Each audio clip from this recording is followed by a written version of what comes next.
Welcome, Pokemon trainers, to the Victory Road side stream broadcast featuring VGC matches from the Latin American International Championships in Sao Paulo, Brazil. My name is Cedric, and I'm joined today by my co-caster, Hayden, and the rest of the Victory Road team to share some of the top Pokemon matches at LAIC to complement what we have going on as well on the official Pokemon stream. And we also have the additional Spanish side stream as well. So definitely check those out after you finish tuning into us specifically. We're your favorites, we know. But yeah, I'm also joined by Hayden, as I mentioned. How you doing, Hayden? Pretty good. We had a spectacular match we just got to feature where you identified a really interesting endgame. I couldn't be happier to be casting these matches with you, Cedric. They're such phenomenal Pokemon. Absolutely. The caliber of players and matches we've seen thus far is really incredible. Just goes to show how many, prior to this, we really only had matches shown on side TVs and then on the mainstream, but just the broad amount of matches that we're missing to history is now being cut down a little bit by this and the other Victory Road streams. So definitely hats off to the team there for doing this. But I think earlier there was a stat that we'd had a regional champion on, at least like someone who had at least reached the title of regional champion in every single match we've had. I think last time we had, I think we've kept that streak up, and we definitely are keeping it up this time as we have a heck of a match coming up for you guys in a moment. Yeah, absolutely. We're going to be able to feature Cristhian Andrade versus Marco Silva, both of whom have won a tournament in Sao Paulo very recently. Marco, the defending champion of LAIC, Cristhian having won a regional in Sao Paulo last year. So really excited to be featuring these two players, both of whom I could imagine making it very deep into this tournament, but who are playing a very high stakes match this round. Yeah, absolutely. A great location for both of them with a great deal of success, but facing off against a very potent trainer facing off against them. We have Marco on a team that he was actually able to win the Lao Regional relatively recently. We have Incineroar, Dragonite, Goldengo, Ursaluna, Como, and then Ribombee, a very unique and popular pick. And then we have Cristhian running Incineroar, Basculegion, Smeargle, the often reviled Sneasler, Ursaluna, and Rillaboom. So yeah, interesting clashes of teams here. What do you think about what do you think about these teams, Hayden? Well, I will definitely say I've never seen Smeargle versus Ribombee. I think this is going to be a really interesting match to be able to navigate, and a lot of slightly less conventional picks that match up interestingly to each other. I'm particularly curious about the Calm Mind leftovers Ursaluna. I'm curious if maybe Smeargle buys enough time for that to be able to set up, if that could be a really powerful force into Marco's very predominantly special attacking team. I think that there's a lot of interesting options there. But of course, Marco has the potential to just come out pretty fast and hard with a lot of powerful attacks. Ribombee, of course, going to be able to ignore the fake out from Smeargle with its Shield Dust ability, meaning that there's an opportunity to just make Smeargle a really difficult Pokemon to bring here. It could just be double targeted out pretty quickly, I think. Yeah, when you look at all the pieces on Marco's team, he actually has quite a lot of anti-fake out Pokemon. We have the Goldengo, naturally immune and able to hit back on the Incineroar with a Power Gem. Goldengo also immune to the Spore on the Smeargle. And then we have the Incineroar with the Covert Cloak, so going to be able to ignore the flinch from the fake out and return in kind with its own fake out, really just lock down that fake out slot. And then, as you mentioned, the Ribombee with the Shield Dust, able to set up Tailwind and allow the rest of the Pokemon on the field to outspeed in the rest of the battle, or set up favorable damage traits later in the battle by going for fake tears to soften up Pokemon for the Life Orb Goldengo, Como, and Ursaluna. Yeah, fake tears, kind of a common, not uncommon in VGC rather, but it's typically used on prankster Pokemon. Ribombee having the Shield Dust ability means that you get the rare advantage of getting to fake tears and Incineroar, and then follow up with big damage for knockouts, which is a really unique trait in this metagame. Yeah, absolutely. Marco just has a ton of damage potential with these special attackers, which I think is going to be really hard for Cristhian to mitigate. If Ursaluna had time to set up Calm Minds, that would be great, but it seems like it'll be difficult for it to be able to find that space. Cristhian does still have a couple of ways to do damage right off the bat with the Choice Scarf Basculegion and the Acrobatics Unburden Sneasler. So definitely still some interesting options, but it seems like Marco has the opportunity to at least get some sort of setup with the Ribombee and then really leverage that with a lot of the rest of the team. Yeah, absolutely. The speed control on the Ribombee going to be really critical. It's also present on the Dragonite if you just want to go for a Scale Shot earlier in the game and then Tailwind later on to set up for the rest of your Pokemon while the Dragonite is low and maybe not going to carry the game as much as it was earlier in the game. That's also going to be really beneficial. I do like that you highlighted the Basculegion. I feel like that's the strongest immediate damage threat against a lot of Marco's Pokemon, and then later in the game you can threaten massive damage with Last Respect, regardless of Terra, on pretty much every Pokemon outside of the Ursaluna and the Incineroar. So yeah, if you burn the Terastallization early on, then you can Wave Crash into the Ursaluna, and if not, you can basically just Last Respects the rest of the Pokemon for a knockout or close to it after your partners have been felled. But I think this is just definitely going to be a challenging match. Actually, I just looked at the Smeargle and I'm eating my words. There is actually Tailwind on the Smeargle, so a bit of softer speed control, not going to be set up as frequently, but it is at least an option for Cristhian to match Marco's Tailwind if he's willing to sacrifice what can usually be a pretty valuable Spore turn on the Smeargle. Yeah, I'm really curious about how the Smeargle plays out because it has so many of the support tools that are going to be really important for Cristhian, but it just seems so vulnerable without any way to protect itself, with so much priority or fast Pokemon or fake out immune Pokemon from Marco's side of the field. If Cristhian can make it work, there's so much potential with Tailwind, with Spore, with Follow Me, but making it work without as much fake out support being valid is just going to be an interesting challenge, I think, for Cristhian's side of the field. I agree. The setup Ursaluna definitely, well, and the Sneasler seem a bit more reliant on the fake out follow me core that Cristhian has. And Marco's tools, the Covert Cloak, Incineroar in particular, just make it really hard to trade fake outs favorably. And yeah, I do feel like it's going to be on Cristhian to figure out how to leverage the additional options on the Smeargle, whether it be Follow Me, Tailwind, or Spore, to get those setups going on his Pokemon, or at least clear enough way for the Basculegion to sweep later in the game. I do think that the Spore might be the hero of the game on the Smeargle because although the Ribombee, or rather the Incineroar, is Covert Cloak, it's one of the rare Incineroar that are not carrying the Safety Goggles item, which means that you can Spore it. So although you're susceptible to Fake Out on the first turn, if you come in later in the game or are feeling risky and want to go for a Terra Ghost, you can at least Spore the Incineroar. You can outspeed the Dragonite and Spore that if it is not a Jolly Dragonite. And Como actually is Overcoat. One of the cool things about Como, it does have 3 really relevant abilities. Bulletproof also quite strong, but Overcoat going to allow it to ignore the Spore on the Smeargle. So yeah, just I was saying Spore might be really important, and it definitely can on the support Pokemon, but it looks like the main offensive threats on Goldengo are Spore proof in this match.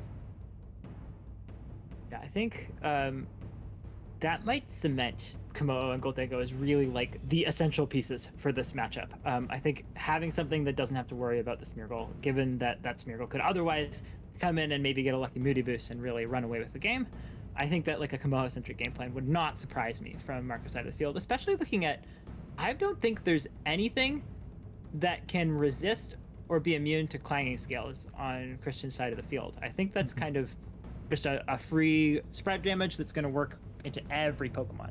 Same, I suppose, with Hyper Voice, but we sort of already knew that about Ursaluna. Yeah, same with Hyper Voice, same with Make It Rain, although it's neutral on, rather, we at least get the neutral damage from Como and Ursaluna on everything, but the Life Orb Golden Go Make It Rain might as well be neutral just because of how much damage it does, really against everything except for the Incineroar or the Terra Electric Ursaluna, so that's definitely something to watch out for. I really like you highlighted that Golden Go to the game plan here, just because Marco is extremely accomplished player, has a lot of consistent results, 2-time international champion, winner of this exact event, actually, and then an additional international on top of that. Players of his caliber tend to look for really consistent options, and Smeargle is truly the enemy of consistency. So definitely a smart call, but definitely something he's thinking about early, at least in game 1, with elimination point on the line, just trying to pick your most consistent options into what could be a pretty volatile Pokemon. Right. So we're going to see Smeargle, that volatile Pokemon itself, hitting the field against this Incineroar and Komodo. So Incineroar can't be hit by that Fake Out, but it can be hit by the Spore. Komodo at least immune to Spore, so maybe a little bit more comfortable trying to get off some attacks here. But Ursaluna is sitting on the field. If it can ever find time to fire off a Calm Mind, that's going to be really powerful, although it's not exactly the safest of positions to do so right now with that Komodo scaring it down. We'd have to see something like a Terastallization, I think, in future turns to keep it safe. Oh no. I fear we have seen a misreading of the team sheet. We did not know that it was Covert Cloak on the Incineroar. That'll catch you as we see a powerful Clanging Scales bring the Smeargle down to its Focus Sash, activate the Throat Spray, and bring the Ursaluna Blood Moon to half HP as it flinches at the end of this turn. That is tricky. I know Marco actually mentioned at the end of his tournament run that happened a non-zero amount of times, at least on his online training. It happened very frequently. I don't know if it ever happened in tournament, but there's no better time for it to happen than game 1 on elimination point of the tournament in this round 8. Yeah, I think it's not a coincidence that it would happen under a really high pressure situation. There's a whole thing about human psychology of just like going back to like tried and true practiced expectations, and seeing an Incineroar with a Smeargle, you must be so familiar from practice of just like, oh, well, I fake out the Incineroar and that's how I buy time. But Marco definitely happy to take that, and now in a really convincing lead here, having gotten off effectively a free attack, and now getting to preserve that Incineroar's fake out for later, just pivoting in that Dragonite to maybe set up a Tailwind later, while Christian's kind of forced to play defensively. We see a Protect, we see a Spore going into the Dragonite, so the Dragonite slot isn't going to be operational. But Komodo has yet another turn to go for whatever attack it would like, and it's going to be another Clanging Scales, so Smeargle got off one Spore, but that's going to be it. Marco probably pretty happy to get that Pokemon off the field and remove that volatile source of RNG. Yeah, 100%. I think it's important to note that the Smeargle did outspeed the Como, so it was able to get the Spore up before the Throat Spray. That's dependent on the training of the Pokemon. It might indicate that the Como is either a modest nature or maybe a little bit bulkier, but regardless, it was able to knock out the Smeargle in exchange for Spore on the Dragonite. We see the Sneasler come in. Now 2 Clanger Scales means that the Como is at -2 defense stat, meaning Como or the close combat or acrobatics could net a knockout shy of any Intimidate interfering. But yeah, just really strong start for Marco. Let's see if he can pull it off with this now +1 Como, which can probably threaten the knockout into the Ursaluna. With the Throat Spray being activated, it's going to be kind of close. But yeah, he's probably going to need to commit a Terastallization or a Switch to survive the attack, but we don't see that happen. Close combat getting the KO. Those Clanging Scales, Marco was really prioritizing getting rid of the Smeargle, but it had a huge cost. And now Dragonite, it has a mandatory turn of sleep to burn here. So Ursaluna, comfortable to just do whatever it would like this turn, and whatever it would like is going to be a Calm Mind, setting this Pokemon up. I thought Ursaluna did a lot of damage without boosts. Now it has 1.5 times power, and its like crucial weakness of the low special defense has been redeemed. Leftovers is also healing it back up. Christian really making use of this turn and getting a really commanding board state here. Yeah, I think critical for him to take the KO that turn. Otherwise, the game really spirals out of control. It's going to be close whether we saw that Fake Out and Clangorous Scales did close to a KO on the Ursaluna. So after a bit of healing and now being +1, it maybe would have been a little bit close if Ursaluna could survive that turn. But not even having to take any damage is just so enormous. Now you have the Terra Electric, Earth Power, relatively safe onto the Goldango for a KO. It is a Terra Steel on the Goldango, so not going to be able to Terastallize away from that. And the Dragonite just really just reliant on waking up to his sleep and potentially knocking out the Dragonite.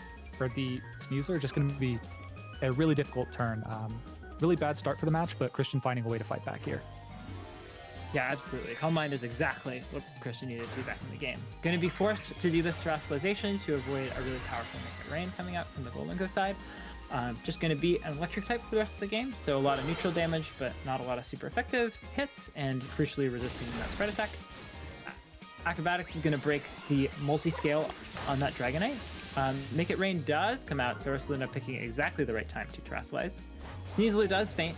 That's going to be one more Pokemon down on Christian's side of the field, but I think Christian's pretty happy to just take this opportunity to take a KO on whichever of the 2 Pokemon would like, as Dragonite does in fact burn another turn of sleep. So no chance for a Tailwind for Marco, as Blood Moon is going to come out and finish off that Dragonite with a special attack boost from that Calm Mind.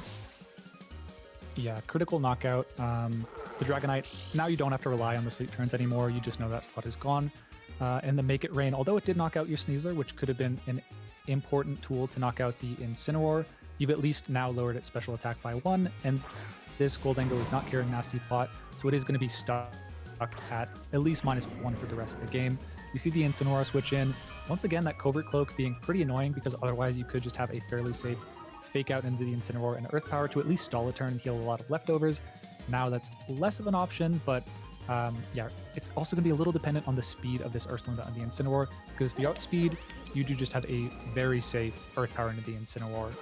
Well, kind of. It is a Protect Incineroar, but yeah, just going to be really dependent on the player's training of these Pokemon, how this endgame plays out. Yeah, I mean, this is the really crucial factor in this endgame here, is these players getting a chance to confirm the speed orders of a couple of Pokemon that are... These speed orders are really going to matter going forwards, whether that Incineroar is faster or slower than Ursaluna.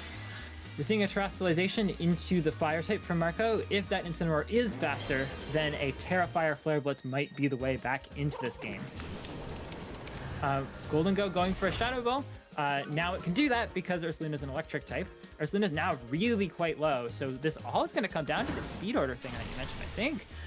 High horsepower, going out, taking some good damage into Golden Go, but it's not going to be enough if Incineroar is able to outspeed and KO the Ursaluna.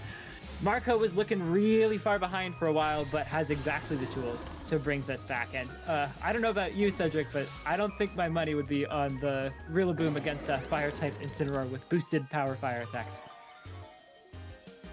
No, I mean, maybe if you get a critical hit, but at this point, I'm doubtful that would even knock out. Yeah, going back probably to the drawing board, there was a really critical mistake that Cristhian, of course, is probably beating himself up for, not noticing the Covert Cloak on the Incineroar, going for the Fake Out and taking just a heaping helping of damage on that Ursaluna, which ends up biting him here. I think if he was full HP on the Ursaluna, you relatively easily live that Shadow Ball, Flare Blitz combination, and close the game out relatively safely, or at least there's a lot more paths to be able to do so. Yeah, the mistake costing him, he did admirably pull it back somewhat. Was able to Spore the Dragonite, learned that his Smeargle is critically faster than the Como. That is, that's extremely important for the Smeargle's ability to come to future games, knowing that you're not just going to get faked out on one turn and then clanging scaled for the next turn. So that's important information. But yeah, I think that was a well-played game by Cristhian after the first turn. But I think he has to definitely adjust his game plan now with the understanding that he can't just fake out Cycly so easily as he was anticipating in the first team preview. Yeah. I do wonder if there were a few other opportunities for Cristhian to consider going into Game 2 and Game 3. Maybe if the Rillaboom hits the field instead of the Sneasler as the third Pokemon, that gives a little bit more opportunity for Ursaluna to heal up from the Grassy Terrain and the leftovers, given that it took that first Clanging Scales. I think that the Sneasler didn't really do too much, so maybe that's also an opportunity to sort of pivot out another slot or try to preserve it for that Incineroar in the back. But I think very crucial information for these players that Cristhian probably thought that it was a closer to locked up game until it was clear that Marco's Incineroar was faster and able to take that KO.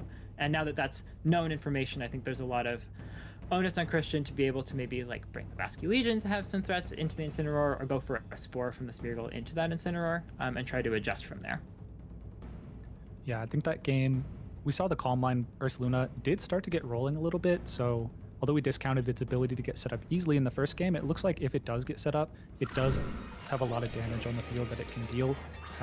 But yeah, we're going to see a switch up from Marco in this game too, as we see the same leads from Cristhian. Kind of unconventional, where the player that wins switches up their leads entirely, and the player who lost just sticks to their guns. But definitely in a regular turn one, so not entirely surprising, as we see a pretty aggressive turn from Cristhian. Down a game against the international champ. Really brave. Absolutely. I mean, Smeargle doesn't have too many other options it can go for. It can't Spore either of the two slots that are present, so Cristhian's going to go for a Terrestrialization here. Going to bring this Ursaluna to Electric typing, very crucially getting rid of the weakness to Aura Sphere from Komodo, and giving it a resistance to make it rain from Golden Go.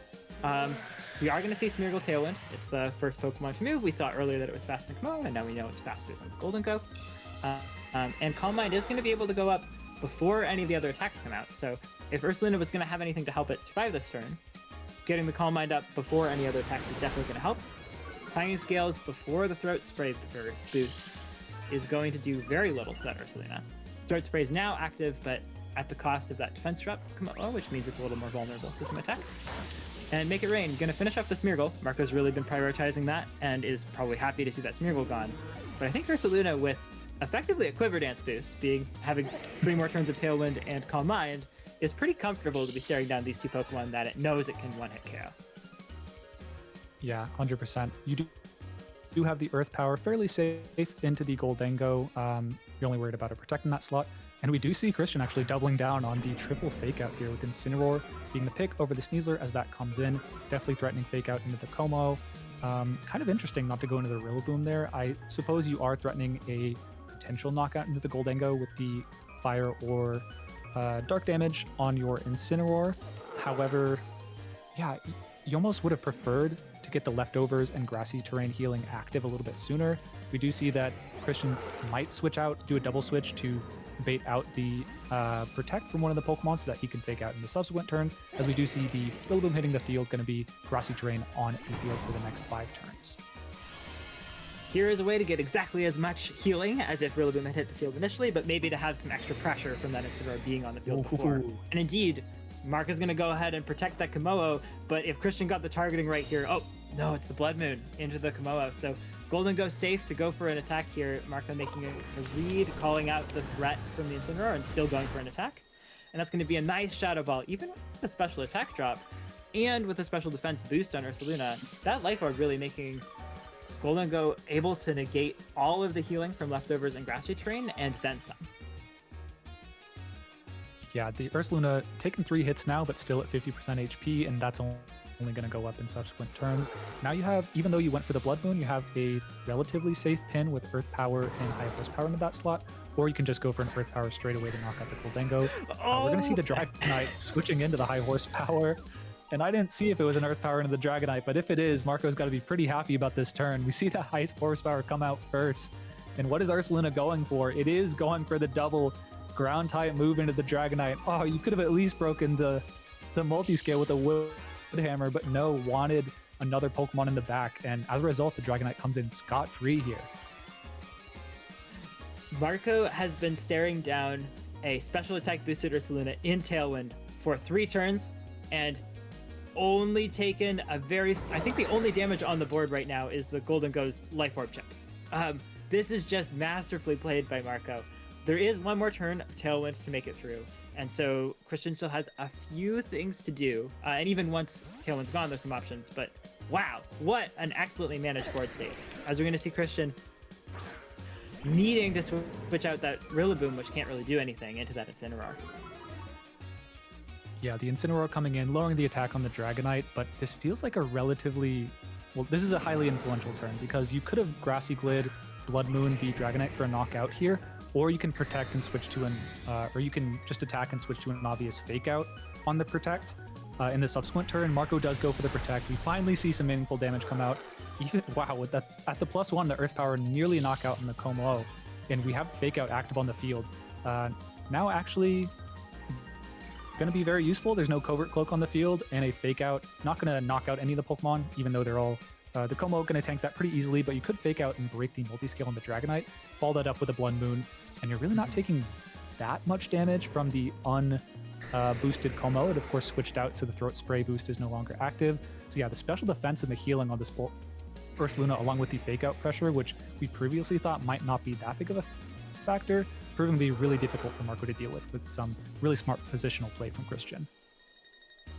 Absolutely. The one factor, though, is Marco now has Goldengo back in the back, so a Blood Moon into either slot could wind up just hitting Goldengo on the switch in and continuing not to take KOs. So Marco still has some options to try to at least delay how much damage that Ursaluna is able to do and try to take, like, whoa, but just going on the offensive with the Aura Sphere doing a ton of damage, and Scale Shot, I think, is going to be able to finish off the Incineroar. There's 2 hits. I think even with 4 hits, that's a KO. We're seeing Incineroar down to... That's Incineroar gone, and Cristhian down to just 2 Pokemon remaining. Not going for the fake out that was an option there at all. Maybe trying to catch that Goldengo on the switch in. And now it's all up to Ursaluna to try to convert on this turn and really get a KO. Without that, Marco's going to be up 4-2, but the Earth Power going to be able to finish off that Komodo at least. So Cristhian getting something out of that turn. But Rillaboom's forced back onto the field, and that means that there's not a whole lot more grassy terrain left for this Ursaluna to keep recovering. Yeah, I think that was a really aggressive play from Marco, but it plays out perfectly. I think really the Earth Power, High Horsepower earlier in the game into the Dragonite really made Cristhian kind of kick himself about attacking into an obvious switch, or maybe not an obvious switch, but just a really smart defensive switch relative to the type chart. And so now on the field, we have two potential normal moves going into a Pokemon that would otherwise be knocked out, and he's expecting a switch out into the resist and immune. So you can't fault him for it. Marco is definitely a extremely talented trainer who's gotten the better of him a couple times in this match. Doesn't go for the obvious play, kind of just psyched out by that, by the previous reads that Marco's made, it seemed like. We're going to see Incineroar hitting the field at a pretty good time here. Going to be able to get a Intimidate off on the Rillaboom that's now permanent. Has the fake out pressure to try to maybe buy some time here. Even has just the faster Incineroar being faster than Ursaluna to allow some damage to stick. We are going to see Marco didn't switch out the Golden Go last time, maybe a little bit cautious about an attack from the Incineroar, is now going to be able to switch it out and reset that defense drop on the Dragonite, positioning maybe for a lot of damage from that Golden Go. As once again, Marco going for damage from his Incineroar, getting a Fire Terrestrialization, removing that Dark typing, and being able to threaten, either target with a Flare Blitz would be incredibly useful. We see Fake Out go into the Golden Go as it switches in, well-timed switch for the Golden Go, and Flare Blitz, if that's finishing off the Rillaboom, that brings it down to, this Ursaluna's been set up since the start, but it's now just Ursaluna versus the entire rest of Marco's team. It's going to have to take a KO here to really make meaningful progress. If that's a Blood Moon into the Golden Go, but no, it's an Earth Power. That brings us down to a 2 versus 1, but with some useful boosts on the Ursaluna. I'm actually not sure how this endgame plays out. Yeah, we saw how much Shadow Ball was doing at -1 on the Ursaluna. The Goldengo now reset to neutral, with the Calm Mind still in effect. So Ursaluna now +1/+1, full HP effectively. So it's going to be a little bit tight, but I do think that Dragonite typically doing about 40 to 50% with Scale Shot to Ursaluna's. As long as you're able to hit probably 2 of those, you should have the win. Because you have to dedicate multiple turns to taking these KOs. You have to Earth Power the Goldengo, make sure that you don't attack into a Protect, and then also probably dodge a Scale Shot to win this. But we're going to see Ursaluna Protect here, trying to bait out potentially that Goldengo Protect on Marco's side, but he doesn't bite. He's just going straight for the damage, as we see the Shadow Ball, and most likely a Scale Shot. Really no reason to set up Tailwind here, as the Dragonite goes for the Scale Shot. And yeah, the Ursaluna doesn't take any leftovers and has just burned another of its defensive resources. Right, so the only question I think now is if that Scale Shot misses, Shadow Ball is going to be able to take this Ursaluna down. A lot of damage. About 40% health damage. Scale Shot does connect. If this is 5 hits, that might just be the KO. Maybe not quite, but pretty close. 1 HP. If this is just 4, maybe leftovers will give Ursaluna a chance back in the game, but nope, that's 5. Ursaluna survives, but you can't KO both Pokemon, so it's going to have to just pick one, and then things are going to be pretty tight. If this is just taking out the Dragonite, the game's over. It's taking out the Golden Go. I think it's just going to be an extreme speed range even after protecting, so I don't think there's even a chance of a miss here, but there's still a few things Cristhian could maybe go for and have a chance. Yeah, I think you have to play through the motions. You go for a Protect, but it doesn't look like it. We're just going to see the Blood Moon come out regardless. Extreme speed without a Protect, leftovers. Additional turn, easily going to take that knockout as Marco Silva advances to 6-2, makes it to Phase 2 of the Latin American International Championships, hoping to defend his 2 consecutive titles at this tournament. And yeah, you see Cristhian fall at 5-3. Unfortunate, but played a great tournament overall and a really interesting set. I do feel like we saw the weakness of these more setup-oriented Pokemon, where you bring the boss raid type of Pokemon, the Ursaluna, where you're trying to set it up, you give it a Tailwind, but if you don't have the offensive resources and if you don't play your Fake Out and supporting extremely precisely, you are just going to get picked apart as the rest of your Pokemon get knocked out and your boss raid gets focused down at the end. Yeah, it was a really interesting game. I feel like the margins were like razor thin here and just played really well by Marco. Like just a little bit more damage or the right targeting a few more times. The real problem was that the Ursaluna was set up to KO everything, but wasn't clicking the moves that got those KOs every turn. And one more of those, like we saw how close the margins were. There was just one more attack that the Ursaluna needed, and it would have been able to win the game. And it was just, there were like 3 or so turns where there was like a 50-50 on which thing Cristhian would go for to try to get as much damage as possible. and Marco got the right call pretty much every single time. The Ursaluna took, I think, only a single one-shot knockout. It was a lot of like earth powers or like attacks into immunities, and it was really, really neat to see just like how much finesse there can be in Pokemon. Like Marco was facing down this really terrifying Pokemon and just had the right switches, the right defensive synergy to be able to wear down every other Pokemon and then finish off the Ursaluna because it only had single target attacks.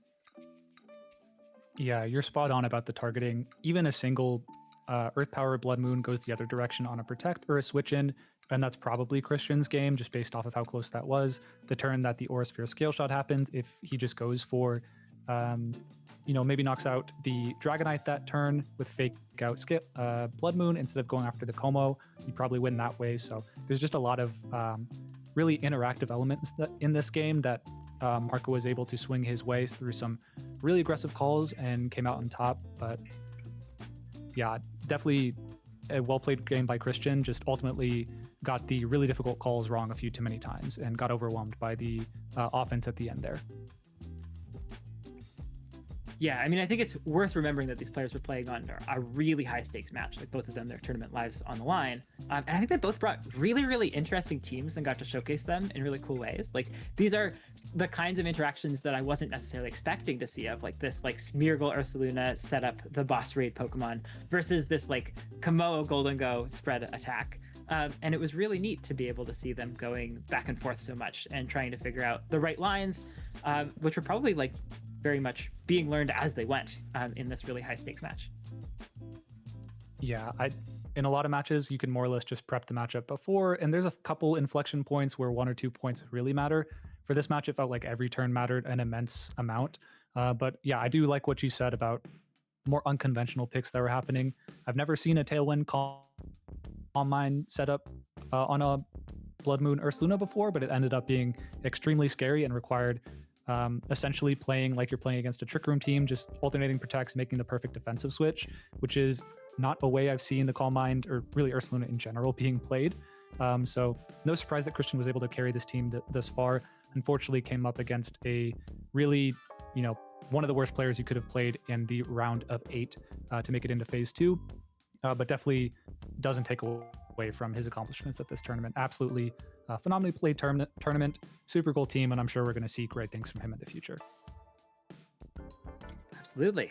Well, that's the end of our 8 rounds of day 1. We'll be back tomorrow, both us and the other Victory Roadside stream and the main stream. And we're really excited to bring you a ton more incredibly high tier matches. But for now, we're going to go take a break and bring you some more Pokemon tomorrow. So we hope to see you then. Thank you so much, everyone, for watching.